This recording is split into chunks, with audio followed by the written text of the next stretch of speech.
ঘাটালের 8 নম্বর ওয়ার্ডের ছবি দেখাই আপনাদের। দেখুন নিকাশি নালার অবস্থা দেখুন, ভেঙে চুরে একসা।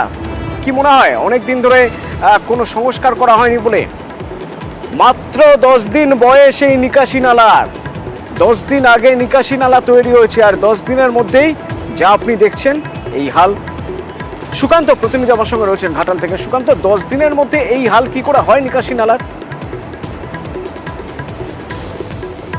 দেখো অতনুদা, সেই নিয়েই অভিযোগ তুলছেন বিরোধীরা। তাদের দাবি যে ঠিকাদারি সংস্থা নিম্নমানের মাল দিয়ে কাজ করছে, অর্থাৎ টেন্ডার যে হয়েছে সেই টেন্ডারে গলদ রয়েছে বলে অভিযোগ তুলছেন বিরোধীরা।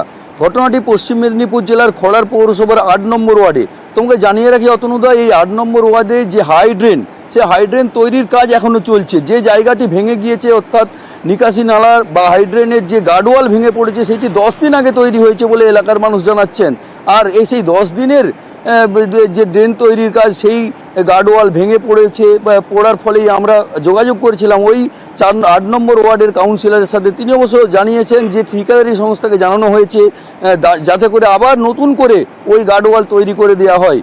এই নিয়েই কিন্তু বিরোধীরা কিন্তু কটাক্ষ করছে এবং তারা অভিযোগ তুলছেন নিম্নমানের সামগ্রী দিয়ে কাজ হয়েছে এবং যে টেন্ডার প্রসেস হয়েছে তাতেই গলদ হয়েছে বলে অভিযোগ তুলছেন বিরোধীরা। অতনুদা, বিরোধীরা অভিযোগ করছেন যে টেন্ডার ডাকা হয়েছিল, সেই টেন্ডারের মধ্যে গলদ ছিল, টেন্ডার প্রক্রিয়া স্বচ্ছ ছিল না, এবং যে জিনিস দিয়ে কাজ হচ্ছে তা নিম্নমানের সামগ্রী। তাই 10 দিনের মধ্যেই নিকাশি নালার এই হাল। আমাদের সময় বর্ষার আগে হাইড্রেনগুলো একবারে পরিষ্কার করে দেওয়া হবে। এখন হাইড্রেনগুলো কোনো পরিষ্কার হয়, যাকে খুশি দিয়েছে পৌরসভায় ঢুকিয়ে দিচ্ছে। কখন খুলছে, কখন বন্ধ হচ্ছে, কোন স্টাফ কখন এসছে, তার কোনো ঠিক ঠিকানা নেই। এই তো পৌরসভার ব্যাপার। মানুষ গেলে তার পরিষেবা পাচ্ছেন না, মানুষ খুবই বিরক্ত।